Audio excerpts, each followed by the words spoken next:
Lynn Cullen live in 1 minute.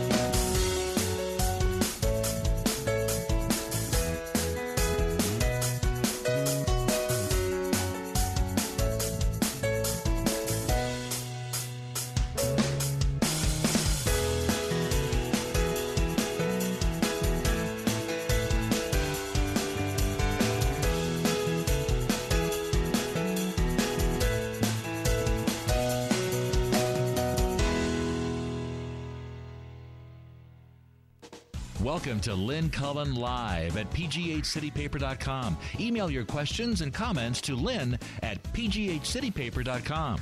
Hello there, and welcome to another glorious spring day. Although I guess tomorrow is spring, actually, in March. It's March 19th. You know, there's a few places right on Smithfield, where I sit now, that sell ice cream. You just walk up to a window and out comes a cone.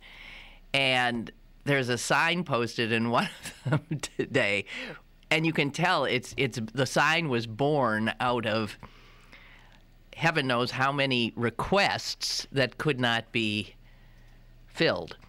And the sign simply says this. Let me see if I get it right. No ice cream. No ice cream until second week in April. That's what it says. So it's Wiener World, where they have the little window where you can just get your cones without going into the restaurant. And obviously, it's sort of like nurseries, tree nurseries, and where you get your flowers. None of these things that are considered to be seasonal are working for us this year. Everything is almost 3 to 4 weeks ahead of schedule. At least we are, our sense of spring.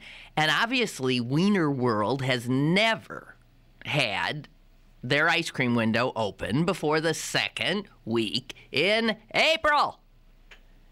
And I'm sure they've been, over the last few weeks, having people come saying, I want a cone, I want a cone. Well, you can't have one. Meanwhile, 2 doors down, and I noticed this last week, now I get it, another establishment had a sign out that said, "We have ice cream."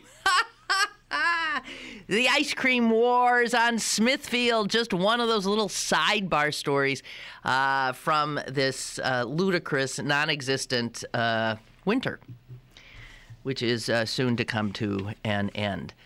I have a guest coming in about a half hour, so we've got this first part of the show to talk about anything you might want to talk about. And again, I'm desirous of any suggestions you have. You can send them to me via email at lynn@pghcitypaper.com, or you can give me a call. The number you see behind me, assuming you're watching, 412-316-3381.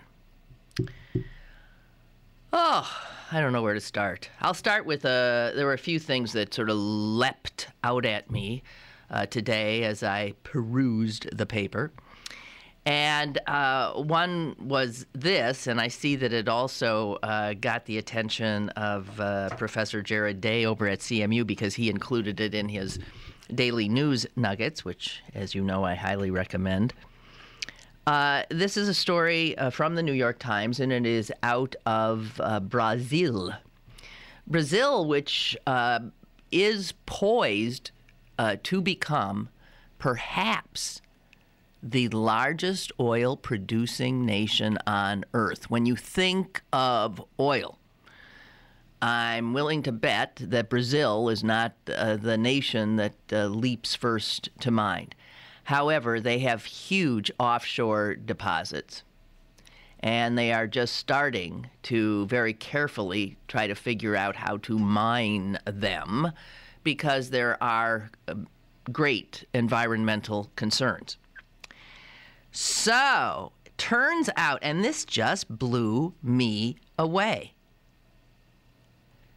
Chevron is down in Brazil, off the shore, digging around, drilling, and there's been a little spill.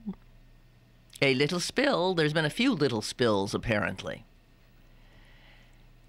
And to see the difference between the Brazilian government's reaction to these spills and the reaction of our government is, well, it's rather informative.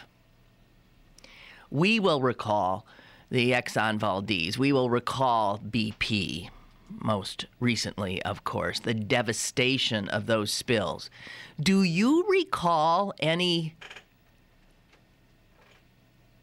BP executives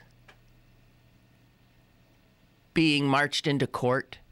Do you recall any BP executives being charged with criminal conduct?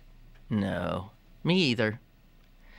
However, a Brazilian court has ordered that 17, no fewer than 17 employees of Chevron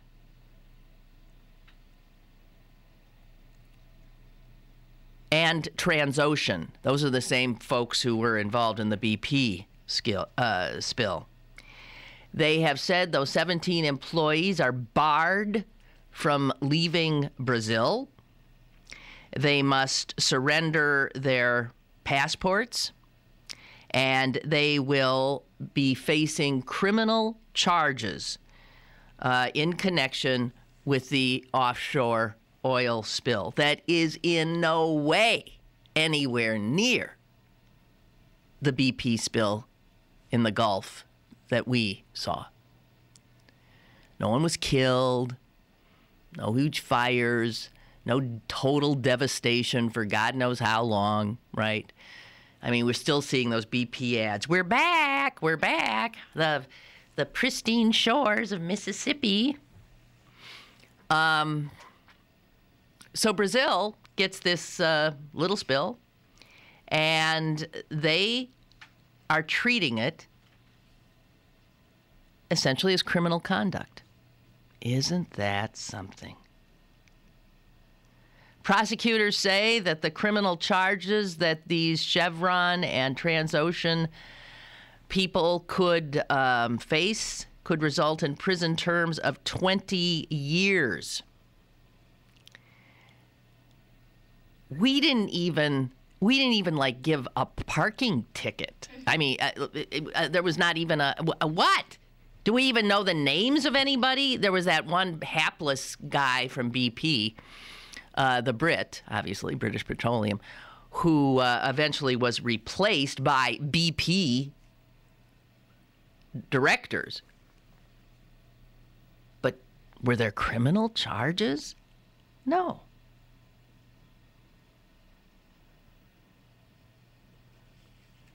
I mean, they're all over this, and they're even all over the fact. This is funny. I guess the media in Brazil unrelentingly going after Chevron and Transocean for despoiling their coastline. The head of Chevron in Brazil, a guy named George Buck, has just been raked over the coals. He was called before the Congress of Brazil to testify and to explain the spill. And one of the questions that he was asked by a Brazilian office holder, legislator, was, why are you relying on a translator rather than speaking Portuguese? And I'm thinking, what? You expect an American to speak a foreign language even if he's doing business in your country? Come on. What are you talking about? Let alone Portuguese, which is not an easy language. So they're all over this, and you've got 17, no fewer than 17 Transocean and Chevron, probably pretty highly placed folks who've had to turn in their passports and stick around for Brazilian justice, which apparently bears no resemblance to the limp-wristed American justice that we dole out for any malefactor who is in, well, the 1%. Not to put too fine up. Here's more rules being broken. This is from Chuck. And this is something that's been dogging me, too. The sign that I saw in Smithfield, no ice cream till the second week. I went looking for some pansies the other day, drove to a number of nurseries, and they're all just barren. They're not open. There's nothing, nothing there. So we're all... And my son said, in a confused state, he was sitting outside in the hot temperatures yesterday, soaking in the sun, and he said, but why aren't there any leaves on the trees? Because there was some kind of disconnect in his head. When I'm sitting out here basking in the sun, there's leaves on the trees, but it looks like winter, and yet I'm here basking in the sun. And in his, 20 years of life, he's never encountered anything like it. But then in my much more than 20 years of life, either have I.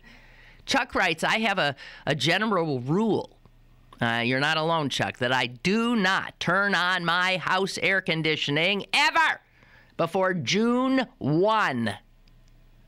But I'm wondering if I'm going to have to break the rule this year. He has, however, cranked up his AC in the car already. Yes, so have I. And while I refuse to turn on the air conditioning myself, although I know some people have, I did last night to help me sleep. Not only open all my windows, but turn a fan on, because I was hot as heck. I don't know. It's a whole new reality, isn't it? Well, let's see. I suppose so. So, a lot of rules will be broken, already have been broken. All right, so there's that I wanted to, and what an odd story. This guy who did that video that went viral, that Coney thing about, How odd is that? The little the story you read over the weekend. This guy's name is Jason Russell? And he's the one who did the video, Invisible Children, that got so much attention. And meanwhile, he's was picked up by the cops in San Diego for, there are different accounts. I haven't seen the official one. That he was naked, that he was masturbating in public, that he was vandalizing cars, that he was acting erratically, that he was whatever, I don't know what. Anyway, he's in a mental health. The cops didn't view his behavior as criminal as much as they viewed it as nuts. And so rather than take him to jail, actually this is very progressive for the police, didn't take him to jail. They took him to a mental institution of some sort. And this that I read on the front page of the Post-Gazette today, and I was dumbfounded by it. This has to do with the U.S. Army Corps of Engineers. Now, let us think about this. I said U.S., and I said Army. And it says right here that they have a motto. Who knew? The motto of the U.S. Army Corps of Engineers. Anybody know it? I mean, the Marines, we know, Semper Fi. The U.S. Army Corps of Engineers is, I'll try to say it properly, Essayons. Is that French? Jess just said, looking at me with her very American face, she said, is that French? Mais oui. The U.S. Army Corps of Engineers motto is Essayons?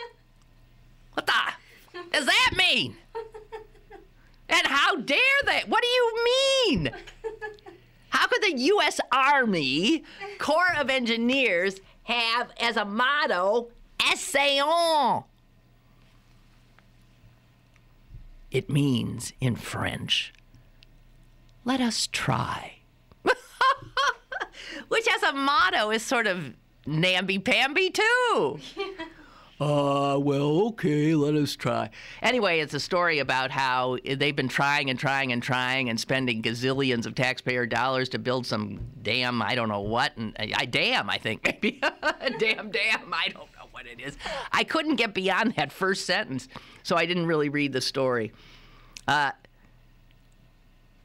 They might want to rethink that. I mean, just because none of us knew, but now that people know, the hullabaloo that will occur. I mean, this is the nation that had freedom fries. Remember that? And what was that about, actually? Why did we were hating the French so much because they didn't get behind us when we went into Afghanistan? Is that what it was? All of a sudden, anything French was tainted, and you couldn't even say the word French.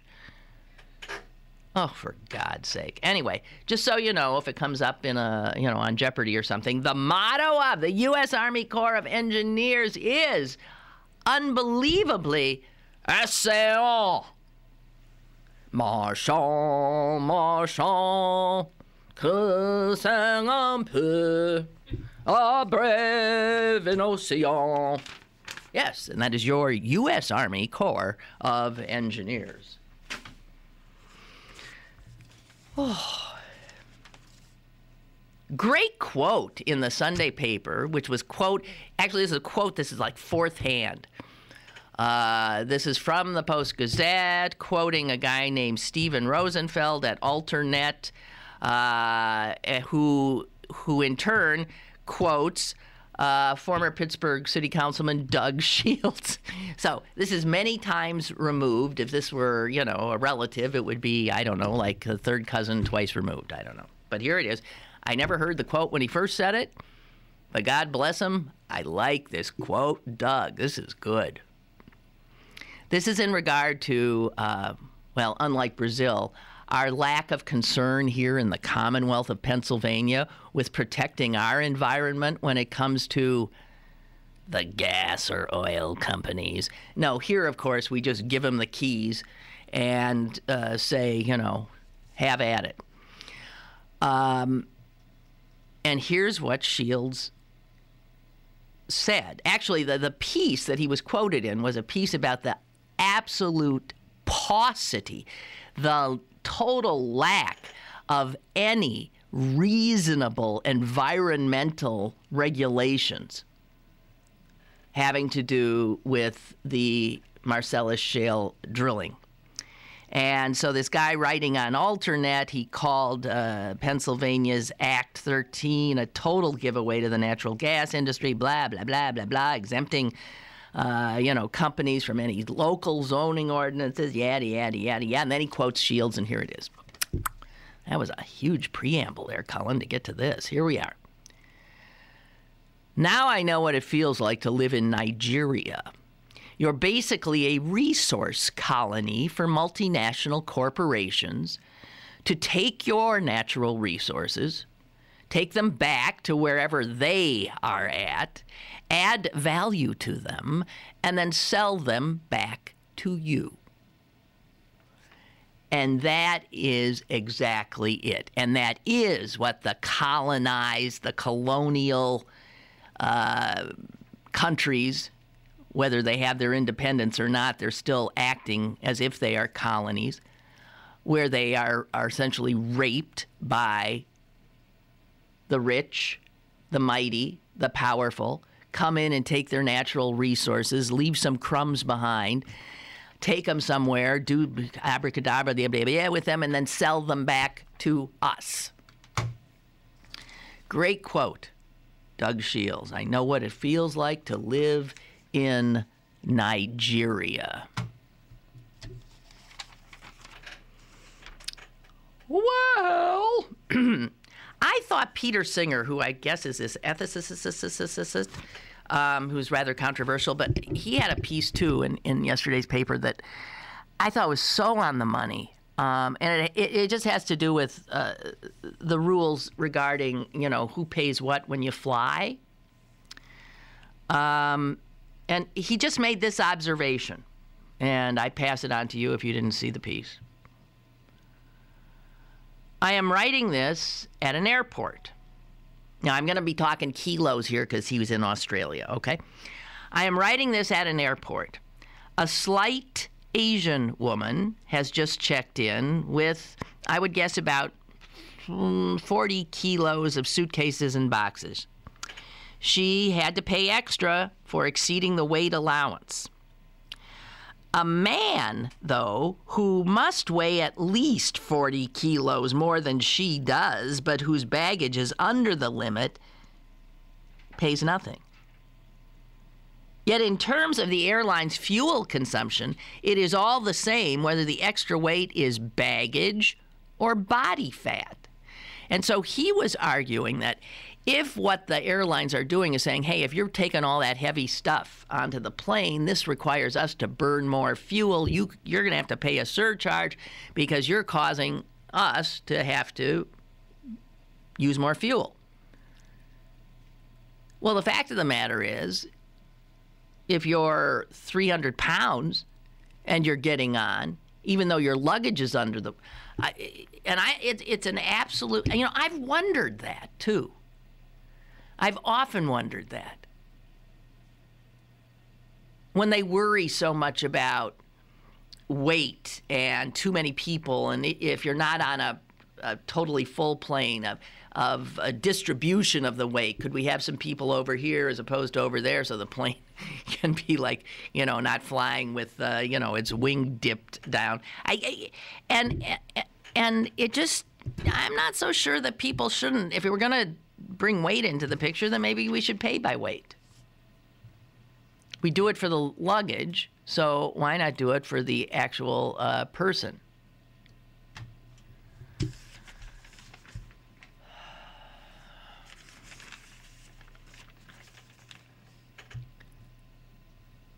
I'm wondering whether to take a break.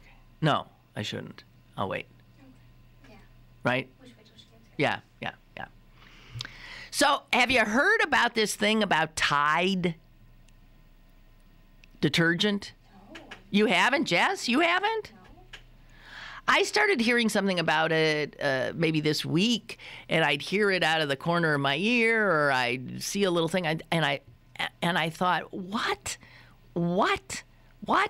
Well, finally, I've read an Associated Press account that gives me some understanding of it.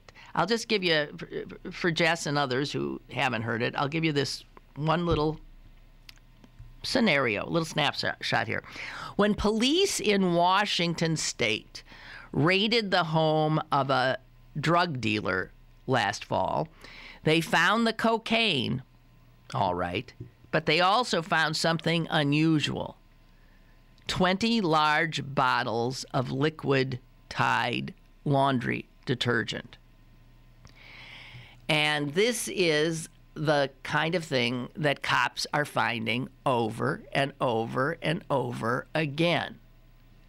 That rather than deal in money or cash, a lot of drug dealing is now using Tide as a form of script. I mean, okay, I'll give you 3 bottles of Tide.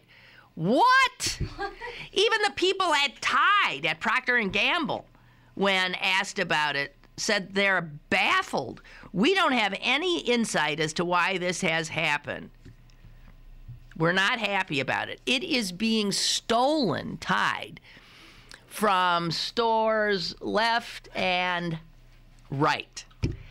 Some CVS pharmacies in D.C. have been attaching electronic anti-theft tags to Tide bottles. One CVS in D.C., in the fancy DuPont Circle area, has actually taken to keeping Tide locked up behind a glass wall. If you want Tide, you have to get somebody who's going to get a key, open it up, and give it to you. Tide. They say it has become a hot commodity among thieves and drug and in some parts of the nation, and it is an ideal target because high demand makes it easy to resell. Everybody needs detergent. I still don't quite. Unlike nasal decongestants, which can be used to make methamphetamines, laundry detergent is generally used for its intended purpose when it is stolen. So thieves are selling it on the street themselves at cut-rate prices, sometimes outside coin-operated laundries. And drug dealers are often encouraging their customers to pay with shoplifted Tide instead of cash. Here's a quote from a dealer. "I'm out of marijuana right now, but when I get re-upped, I can hook you up if you can get me 15 bottles of Tide." He said that to an undercover cop. So you can get an ounce of marijuana for 15 bottles of Tide. Do the math. Actually, Tide's very pricey. I don't know what size they're talking about. Employees at the Duane Reade drugstore inside New York City's Penn Station said a man walked in a few weeks ago with a suitcase and filled it up with Tide. He was caught on a security cam. How weird! It's weird. Okay. I'll tell you what, guys. I'll take a break. We can get Catherine in here, my lovely guest, and change the subject a bit. Go for it, yeah. More is on the way with Lynn Cullen Live. Pittsburgh City Paper's Coors Light Silver Shootout Pullout is available now. Pick up one today for the best places to celebrate St. Patty's Day and your chance to win Dave Matthews Band tickets. Pittsburgh City Paper, available at over 1,700 locations throughout Western Pennsylvania and on the web at pghcitypaper.com. Hey, Billy, want to go to the state fair? Yeah! Well, you can't. Huh? Well, you see, Billy, when you throw away money on wasted electricity, you throw away everything you could have done with it. But now your parents are becoming energy efficient. They could save hundreds of dollars a year and take you to the fair next year. I want to go now. Oh, I know you do. Saving energy saves you money. Learn more at EnergySavers.gov. Brought to you by the U.S. Department of Energy and the Ad Council. Have a question or an opinion? Call Lynn Cullen at 412-316-3381 or email lynn at pghcitypaper.com. Now, more with Lynn Cullen Live. All right, welcome back, and I'm here with the lovely Catherine Spitz-Cohen, who is the director. Is that the right? I'm never sure what people are called of. Is that what it is? I call myself the chief cook and bottle washer. You're the chief cook and bottle washer. Yeah, she mops the floors afterwards, too. Yeah. The be-all and end-all of the Jewish Film Festival. And she's been a guest on this show for, gosh, how many years when the festival comes to town in the spring. And I've tried to coax a number of you, whether you be Jewish or not, to try out this amazing festival. You know, it's not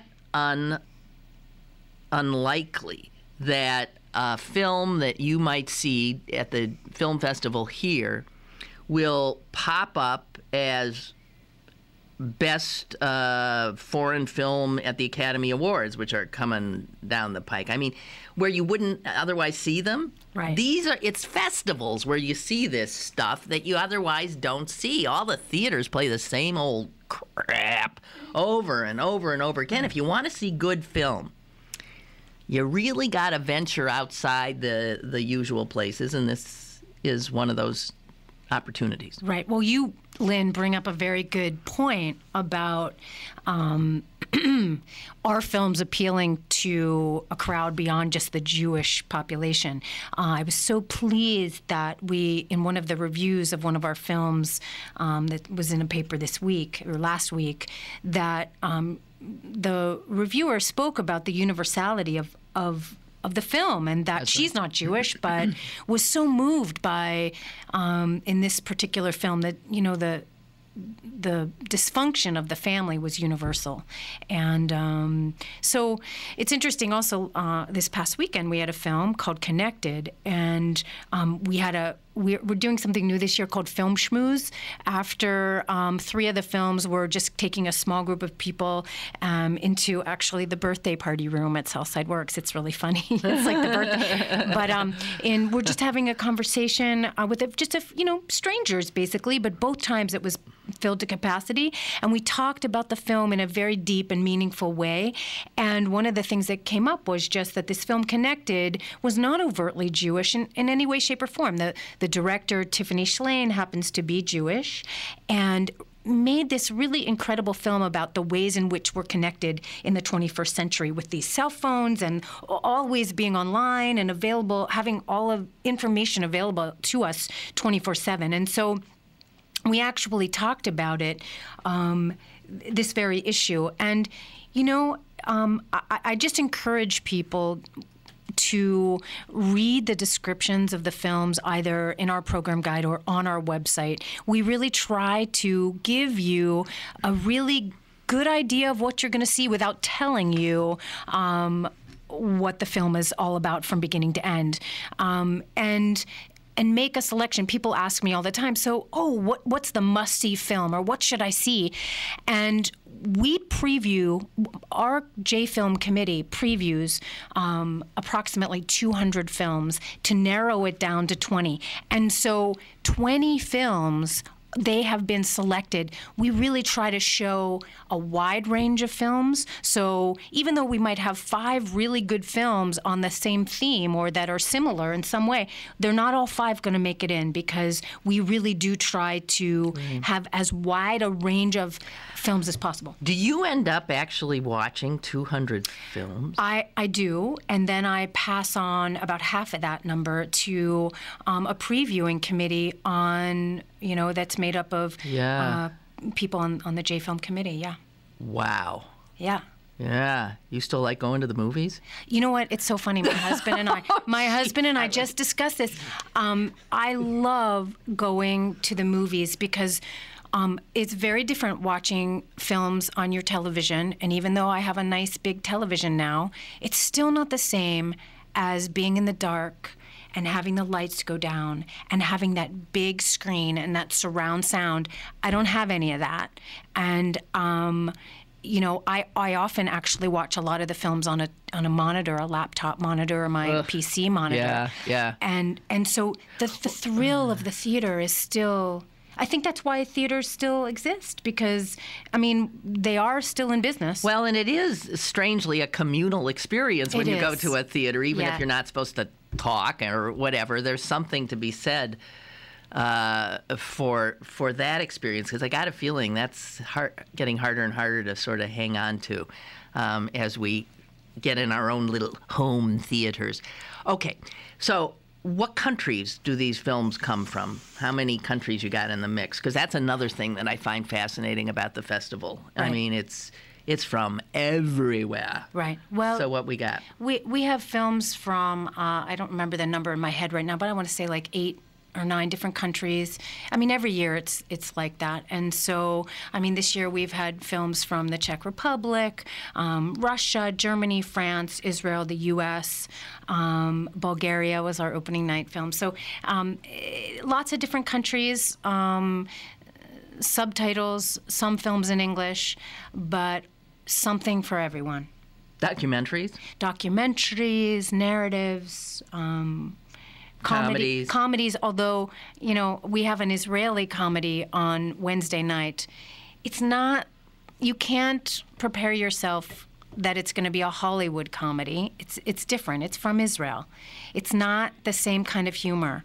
So what's the difference? Really? No, So it's not.